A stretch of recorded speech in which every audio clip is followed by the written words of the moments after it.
Film शुरू होती है 1975 में, जहां हम स्पेन के एक ऑर्फनेज को देखते हैं, जहां उन बच्चों को रखा जाता है जिनका इस दुनिया में कोई नहीं होता। वहां एक बच्ची थी लौरा, जो अपने दोस्तों के साथ खेल रही होती है। अब कुछ टाइम के बाद कोई लौरा को गोद ले लेता है और हम कहानी में सीधा 30 साल के बाद का टाइम देखते हैं, जहाँ लौरा की शादी हो गई थी और अब वो अपने हस्बैंड और 7 साल के बेटे साइमन के साथ रहती है। हाल ही में लौरा ने वो ऑर्फनेज फिर से खरीद लिया था, जहाँ उसका बचपन गुजरा था, क्योंकि वो उस जगह को फिर से पहले जैसा बनाकर कुछ स्पेशल बच्चों को गोद लेकर उनकी देखभाल करना चाहती थी। कुछ दिनों में ही ये फैमिली वहाँ शिफ्ट हो जाती है। अब एक दिन जब साइमन उस नए घर यानी ऑर्फनेज में खेल रहा था, तो वो अपने मॉम डैड को अपने 2 दोस्तों के बारे में बताता है। उसका कहना था कि वो मेरे इनविजिबल दोस्त हैं, उनको बस मैं ही देख सकता हूँ। अब उसकी मॉम डैड को लगा क्योंकि ये बच्चा है तो जरूर इसने अपने ख्याली दोस्त बनाए होंगे, तो उन्होंने साइमन की बात को टाल दिया। अगले दिन लौरा साइमन को समंदर किनारे बनी एक केव यानी कि गार दिखाने लाती है। तब साइमन उसे अच्छे से चेक करने अकेले ही अंदर चला जाता है, जबकि लौरा बाहर खड़े होकर उसका इंतजार करती है। मगर काफी देर तक जब साइमन बाहर नहीं आता तो लौरा उसे ढूंढने अंदर चली जाती है। उसने देखा कि साइमन अकेले में वहाँ किसी से बातें कर रहा है, लेकिन जब लौरा ने चेक किया तो उसे वहाँ बच्चों के पैरों के निशानों के अलावा और कुछ भी नहीं मिलता। घर वापस जाते हुए साइमन रास्ते में बहुत सारी शेल्स सिपियां फेंक देता है, ताकि उसका नया दोस्त शेल्स का पीछा करते हुए उनके घर आ जाए। अगले दिन एक बूढ़ी औरत लौरा से मिलने आई। वो कहती है कि मैं एक सोशल वर्कर हूँ और डॉक्टर का काम भी करती हूँ। तब लौरा उसे घर के अंदर ले आती है। सोशल वर्कर साइमन के बारे में बात करती है और लौरा को उसकी फाइल दिखा। हमें पता चला कि साइमन उन दोनों का सगा नहीं बल्कि गोद लिया गया बेटा है। वो बताती है कि जब आपने साइमन को गोद लिया था उससे पहले ही उसे एक बीमारी थी जिसका मैं इलाज कर रही थी। अब उसकी डॉक्टर होने की वजह से मैं अब भी उसका इलाज करना चाहती हूँ, मगर लौरा ये कहकर मना कर देती है कि मेरे हस्बैंड खुद एक डॉक्टर है और मैं चाहती हूँ कि साइमन का इलाज बाहर जाकर नहीं बल्कि हमारी निगरानी में घर रहकर ही हो। इसलिए वो सोशल वर्कर से फाइल लेकर उसे वहाँ से भेज देती है। बीमारी को कंफर्म करने के लिए लौरा ने जब फाइल चेक की तो उसकी रिपोर्ट पॉजिटिव। अब लौरा नहीं चाहती थी कि साइमन को ये पता चले कि वो गोद लिया गया बेटा है और उसे कोई बीमारी है, इसलिए लौरा वो फाइल अलमारी में बनी एक लॉकर में छुपा के चाबी अपने पास संभाल के रख ली। इसी रात एक जोरदार आवाज की वजह से लौरा की आंख खुल गई। आवाज उनके घर के बाहर बने शेड से आ रही थी, इसलिए लौरा वहाँ पर चेक करने गई। वो देखती है कि वहाँ सोशल वर्कर है जो शेड में छानबीन कर रही है कि जैसे वो कोई बहुत जरूरी चीज वहाँ पर ढूंढ रही हो। लौरा घबरा गई। वो जल्दी से आकर अपने हस्बैंड को जगाकर इस बारे में बताती है। दोनों चेक करने आए पर तब तक सोशल वर्कर वहाँ से जा चुकी। अगली सुबह लौरा ने जब घर का दरवाजा खोला तो उसे बाहर एक लाइन में शेल्स गिरी हुई मिलती है और ये वही शेल्स हैं जो साइमन ने केव से लौटते हुए रास्ते में गिराई। साइमन लौरा को अपने 6 दोस्तों के बारे में बताता है कि वो सारे के सारे इनविजिबल हैं। बहुत जल्द मैं भी उनके जैसा हो जाऊंगा और फिर हमेशा उनके साथ ही रहूंगा। जो बात लौरा को अजीब लगी, वो साइमन की ड्राइंग देखती है जहाँ उसने उन 6 इनविजिबल दोस्तों की तस्वीरें भी बनाई हुई थी। उनमें से एक दोस्त ने तो मास्क भी पहना हुआ था। सभी बच्चों के हाथों में कोई ना कोई चीज। वो ड्राइंग साइमन को दिखाकर लौरा पूछती है कि इनके हाथों में क्या है, तो साइमन कहता है कि मेरे दोस्त दूसरों की चीजों को चुरा कर छुपा देते। फिर चीज के मालिक को क्लूज के जरिए यानी बताए गए कुछ इशारों की मदद से अपनी चीज को ढूंढना पड़ता है। अगर कोई इंसान क्लूज की मदद से अपने चीज को ढूंढ लेता है तो वो लोग उस इंसान की कोई एक ख्वाहिश पूरी कर देती है। ये एक गेम है और अब वो गेम मैं भी अपने दोस्तों के साथ खेलने वाला हूँ, जहाँ मुझे अपने सिक्कों को ढूंढना है जिनको मेरे दोस्तों ने कहीं छुपा दिया है। इसलिए अब लौरा भी इसे गेम समझकर साइमन का साथ देने के लिए तैयार हो जाती है, क्योंकि उसे लग रहा था कि साइमन मेरे साथ खेलना चाह रहा है और सारे क्लोज सेट करके उसने ही अपने सिक्के कहीं छुपा दिए होंगे। अब क्लोज के जरिए ये पहले साइमन के रूम में गई, फिर गार्डन में, फिर एक दूसरे कमरे में, फिर किचन में, जिसके आखिर में साइमन को एक चाबी मिलती है जो उसी अलमारी की थी जिसमें लौरा ने साइमन की फाइल छुपा के रखी थी। साइमन चाबी से अलमारी जब खोलता है तो उसे अपने सिक्के फाइल्स के बीच पेजेस में ही मिलते हैं। सिक्के मिलने पर साइमन खुश हो रहा था, पर लौरा फाइल उससे छीनकर डांटने लगती है। इस पर साइमन बोलता है कि मैं पहले से ही जानता हूँ कि मैं आपका गोद लिया गया बेटा हूँ, मुझे एक बीमारी है और मैं जल्द मर जाऊंगा। ये सुन लौरा के होश उड़ गए। वो चीख कर साइमन से पूछती है कि तुम्हें ये बात किसने बताई। तब साइमन कहता है कि थॉमस ने, जो उसका मास्क पहना इनविजिबल दोस्त है। जो सुनकर लौरा पूरी तरह हैरान और परेशान रह जाती है। अगले दिन उन स्पेशल बच्चों के लिए पार्टी रखी जाती है जिनको लॉरा गोद लेने वाली थी। वो जब साइमन को पार्टी में बुलाने के लिए आती है तो वो उनके साथ जाने से मना कर देता है, ये कहकर कि मेरे साथ थॉमस के घर चलो। वो ये कहकर मना कर देती है कि नहीं जा सकते बेटा, घर में पार्टी है। और इस बात को लेकर दोनों की बहस हो गई। अब साइमन जब ज्यादा जिद पर उतर आया तो लॉरा उसे थप्पड़ मार देती है, पर बाद में उसे दुख भी हुआ, लेकिन साइमन नाराज होकर चला गया। कुछ देर बाद लॉरा जब उसे मनाने के लिए घर में ढूंढती है तो वो उसे कहीं भी नहीं मिलता। तभी उसे एक बच्चा खड़ा हुआ दिखाई देता है जिसने बिल्कुल वैसे ड्रेस और मास्क पहना हुआ था जैसा साइमन ने थॉमस को अपनी ड्राइंग में बनाया था, जिससे लॉरा को लगता है कि ये थॉमस है। लॉरा जब उसका मास्क हटाने लगी तो बच्चा उसे धक्का मारकर बाथरूम में कर देता है। फिर उसे लॉक करने के लिए जब बच्चे ने दरवाजा बंद किया तो बीच में लॉरा का हाथ आ गया। वो दर्द में तड़पने लगती है। उसकी आवाज सुनकर फौरन उसका हस्बैंड वहाँ आ गया।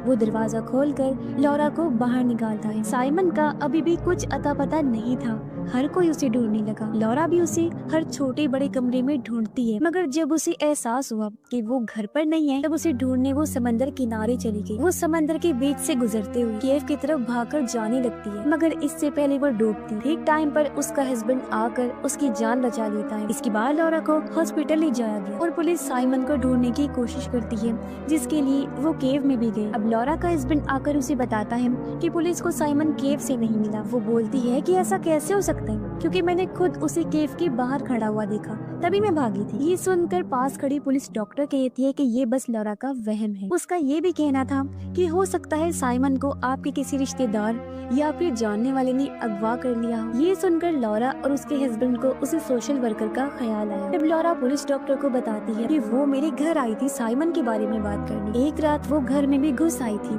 और शेड में तांग झांक कर रही। मगर ये सुन पुलिस डॉक्टर ने कहा कि ऐसा कैसे हो सकता है, क्योंकि इस नाम की कोई भी सोशल वर्कर नहीं है। मगर क्योंकि लॉरा तो सच में उससे मिली थी, इसलिए उसे लगने लगा कि उसने साइमन को अगवा किया है और उसे पूरा यकीन था कि मेरा बेटा उसके पास से ही मिलेगा। अब क्योंकि लॉरा की टांग पर चोट लगी थी तो उसे व्हील चेयर का इस्तेमाल करना पड़ता है। ऐसी हालत देखकर उसका हस्बैंड लॉरा को संभालने की कोशिश करता है, उसे तसल्ली देने लगता है। फिर वो अपनी चेन उतार कर लॉरा को दे देता है, ये कहकर कि इसे तुम पहन लो और जब साइमन मिल जाएगा तो मैं ये तुमसे वापस ले लूंगा। अब लॉरा जब सो रही थी तो आधी रात को उसकी नींद जोरदार आवाजों से खुल गई। ये आवाज साइमन के रूम के पास से आ रही थी, इसलिए लॉरा फौरन वहाँ चेक करने गई। उसने देखा कि साइमन के बिस्तर पर एक डॉल पड़ी हुई है। अब यहाँ से सीन शिफ्ट होकर आता है 6 महीने के बाद, और क्योंकि अभी तक पुलिस भी साइमन को ढूंढ नहीं पाई थी इसलिए वो दोनों भी उम्मीद खो चुकी थी कि कभी साइमन मिलेगा। मगर एक दिन जब वो कहीं पर जा रही तो उन्हें सोशल वर्कर दिखाई दी जो सड़क पार कर रही थी और उसने बेबी कैरेज पकड़ा हुआ था। उसे देख दोनों को एक उम्मीद हो गई कि साइमन जरूर इसके पास होगा और आज हमारा बेटा हमें मिल जाएगा। लॉरा उससे बात करने के लिए उसे आवाज लगाती है, लेकिन तभी एक बस आकर सोशल वर्कर को उड़ा कर ले जाती है। ये देख लॉरा चीखने चिल्लाने लगी। वो रोते हुए भागकर बेबी कैरेज के पास गई, जहाँ उसे एक दूसरी डॉल मिलती है जो देखने में बिल्कुल थॉमस की जैसा था, मास्क वाला। अब लॉरा जब सोशल वर्कर को चेक करने गई तो उसका हस्बैंड बताता है कि ये मर चुकी है। अब इस हादसे के बाद पुलिस डॉक्टर सोशल वर्कर के घर से कुछ तस्वीरें और रील्स लेकर आती है ताकि वो छानबीन कर सके, और पता चलता है कि सोशल वर्कर उसी ऑर्फनेज में काम किया करती थी जहाँ लॉरा बचपन में रहा करती थी, यानी जिस घर में वो अभी रह रही है। ये सारी बातें वो लॉरा को बता रही थी। आगे वो कहती है कि सोशल वर्कर का एक बेटा भी था, थॉमस, और क्योंकि उसके बेटे का चेहरा बिगड़ा हुआ था इसलिए वो हमेशा मुंह छुपाने के लिए मास्क पहना करता था, और सोशल वर्कर भी अपने बच्चे को सबसे छुपा के रखती। अब पुलिस डॉक्टर लॉरा को एक न्यूज़पेपर भी दिखाती है जिसमें थॉमस के गायब होने के बारे में लिखा हुआ था। वो कहती है कि लॉरा, जो बचपन में तुम्हें गोद ले लिया गया था ना, उसके बाद कुछ बच्चे थॉमस को लेकर उसी केव में गए। केव के अंदर जाकर उन्होंने थॉमस का मास्क उतार लिया था और वो भागकर बाहर आ गई क्योंकि वो देखना चाहते थे कि बिना मास्क किया थॉमस बाहर आएगा या नहीं। अब वो बच्चे तो वहाँ से जा चुके थे मगर थॉमस अंदर ही रहा। फिर समंदर की ऊंची ऊंची लहरें भी वहाँ आ गई और वो बेचारा फिर वहाँ से बाहर आ ही नहीं पाया क्योंकि केव में भी पानी आ गया था और डूबने से उसकी मौत हो गई। इस पर लॉरा कहती है कि ऐसा कैसे हो सकता है, क्योंकि जिस दिन साइमन गायब हुआ था उस दिन थॉमस को मैंने अपने घर में देखा था। इस पर पुलिस डॉक्टर कहती है कि ऐसा नहीं हो सकता क्योंकि थॉमस तो मर चुका है और ये भी उसका वहम ही है। इसी रात लॉरा जब बेड पर लेटी थी तो तभी उसका हस्बैंड भी साथ आकर लेट गया, जिसके साथ वो बातें करने लगी। वो फिर साइमन के साथ गुजारे गए टाइम को याद करते हुए पूरी तरह उसमें डूब जाती है। वो ये बातें अपने हस्बैंड को भी बताती है, मगर कुछ टाइम बाद जब दरवाजा खुला तो उसका हस्बैंड रूम में आता है। लॉरा ये देखकर घबरा गई कि अगर ये अभी आया है तो फिर बेड पर मेरे साथ कौन था। उसने जब चादर हटाकर देखी तो वहाँ पर कोई भी नहीं था, जिससे वो घबरा गई।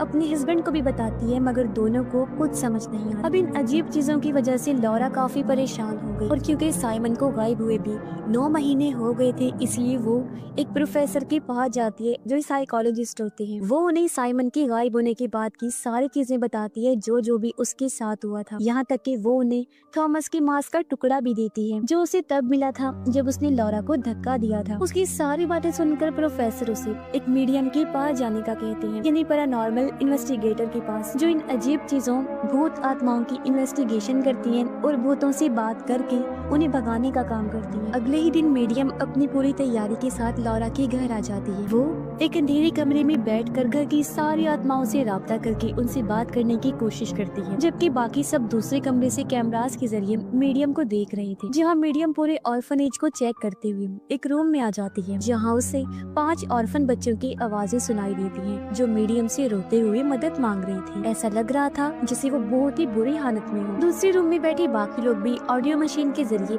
बच्चों के रोने की आवाजें सुन पा रही थी। अब प्रोफेसर के कहने पर जब मीडियम उन बच्चों से साइमन के बारे में पूछती है तो अचानक सभी मशीन्स की पावर चली जाती है। मशीन्स बंद हो गयी और ये प्रोसेस इधर ही रोक दिया जाता है। फिर जब ये सारे लोग इकट्ठा हुए तो मीडियम लॉरा से माफी मांगती है कि मैं साइमन को नहीं ढूंढ पाई। वो ये भी कहती है कि जो लोग मरने वाले होते हैं या मौत के करीब जो होते हैं वो आत्माओं को देख सकते हैं। ये सुन लॉरा सोच में पड़ गई। उसे ख्याल आया कि साइमन को भी तो बीमारी थी, तो हो सकता है उसकी वजह से वो उन आत्माओं को देख पा रहा था जिन्हें वो अपने इनविजिबल दोस्त कहने लगा। ये सुनकर लॉरा के हस्बैंड को गुस्सा आ गया। वो इन सारी चीजों को फजूल ड्रामा बताकर प्रोफेसर और सबको अपने घर से चले जाने को कहता है। जाते जाते मीडियम लॉरा से कहती है कि तुम एक माँ हो और तुम्हारा अपने बच्चे के लिए जो प्यार है उसकी वजह से ही तुम साइमन को ढूंढ सकती हो। बस तुम्हें हर चीज पर गौर करना है और छोटी से छोटी चीज को नोटिस करना है। अब लॉरा फिर से उसी रूम में आ जाती है जहाँ मीडियम को बच्चों के रोने की आवाजें आई, पर तभी खिड़की टूटकर नीचे बेंच पर गिर गई। लॉरा ने जब बेंच को चेक किया तो उसे वहाँ कुछ डॉल्स पड़ी हुई मिलती हैं, साथ ही साइमन की तस्वीर भी। ऐसा लग रहा था जैसे ये चीजें भी यहाँ क्लोज के तौर पर रखी गई हों और उसे गेम के बारे में याद आ जाता है। इससे लॉरा समझ गई कि अब वो आत्माएं मेरे साथ ट्रेजर हंट गेम को खेल रही हैं। क्लोज के जरिए उसे एक दरवाजे का नॉब मिलता है। उसने जब पूरे घर को चेक किया तो उसे बिना नॉब वाला कोई दरवाजा नहीं मिलता।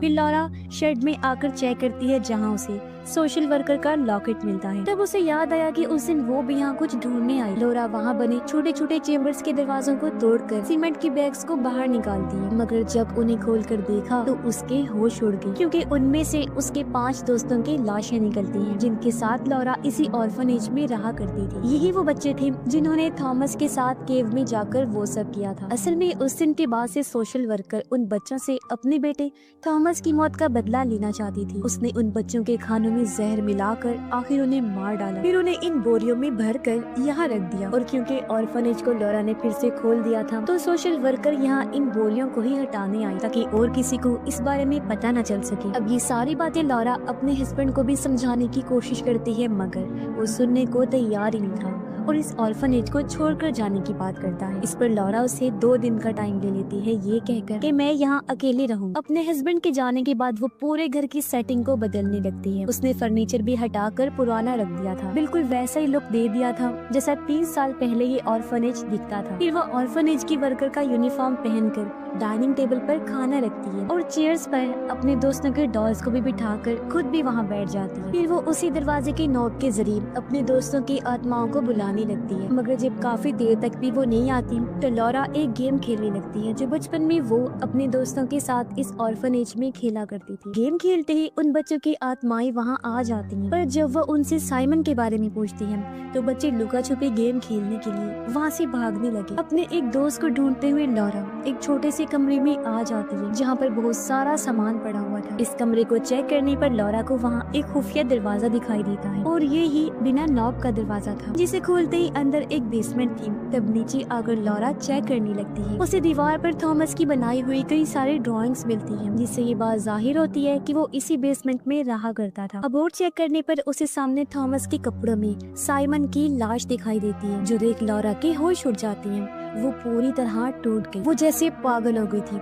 उसके पास बैठकर फूट फूट कर रोने लगती है, क्योंकि उसे कुछ याद आ गया था, जिस गलती का पछतावा उसे होने लगता। असल में उस दिन मांस वाला बच्चा जिसे अब तक लॉरा थॉमस समझ रही थी, वो तो साइमन था। जब लॉरा ने थॉमस के घर जाने से मना कर दिया था और साइमन को थप्पड़ मार दिया था, तो नाराज होकर वो इसी बेसमेंट में आ गया था। सब लोग उसे ढूंढ रहे थे कि पता नहीं कहाँ चला गया, तो वो इसी बेसमेंट में था। अब यहाँ लॉरा से गलती ये हुई थी कि जब वो इस छोटे कमरे में देखने आई तो उसे अंदाजा नहीं था कि यहाँ कोई खुफिया बेसमेंट भी हो सकती है। उसने इस दरवाजे को नजरअंदाज कर दिया। बड़े बड़े पाइप सेट करते हुए गलती से वो सारी बेसमेंट के दरवाजे के आगे गिर गई, जिससे दरवाजा ब्लॉक हो गया, जहाँ से बेचारा साइमन बाहर आ ही नहीं पाया। और हॉस्पिटल से लौटने के बाद जब लॉरा को घर में जोरदार आवाजें सुनाई दे रही थी, तो वो और किसी की नहीं बल्कि साइमन की थी, जो बेसमेंट से बाहर आने की कोशिश कर रहा था। और गलती से उसका पैर फिसला और वो सीढ़ियों से नीचे जा गिरा। उसकी गर्दन की हड्डी टूट गई और वहीं उस बेचारे की मौत हो गई। अब लॉरा साइमन की लाश को वहाँ से निकालकर अपने कमरे में लेकर आती है। उसने साइमन को गोद में ही पकड़ा हुआ था।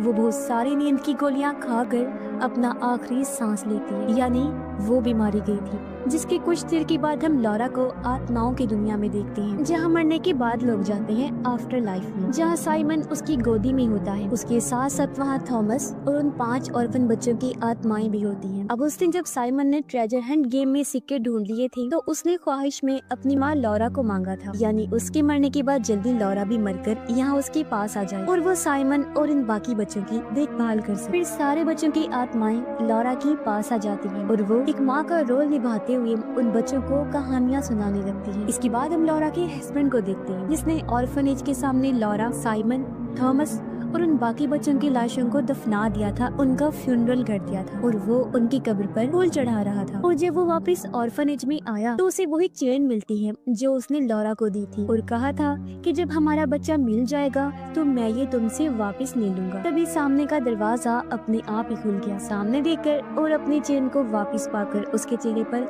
सुकून भरी मुस्कुराहट आ गई, क्योंकि वो समझ गया था कि लॉरा को साइमन आखिर मिल चुका है, क्योंकि चेन का मिलना इसी बात की तरफ इशारा। और अब लॉरा और साइमन एक साथ दोनों बहुत खुश हैं। और इसी के साथ ये फिल्म इधर ही खत्म हो जाती है।